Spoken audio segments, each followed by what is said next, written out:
அம்மா குழம்பு என்ன இவ்வளவு தண்ணியாச்சு என்ன சிரிக்கிற ஏங்க நீங்க என்ன சொன்னீங்க முதல் மணி சோறு வைக்கும்போது விக்குதுன்னு அதை வைக்கும் போதே தண்ணியா வச்சு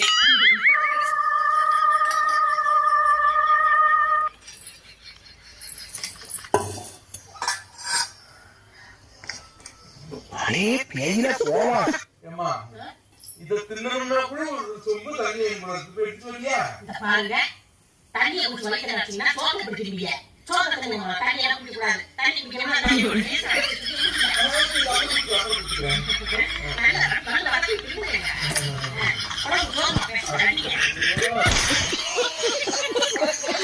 இருக்கட்டுமா இருக்கட்டுமா இருக்கட்டுமா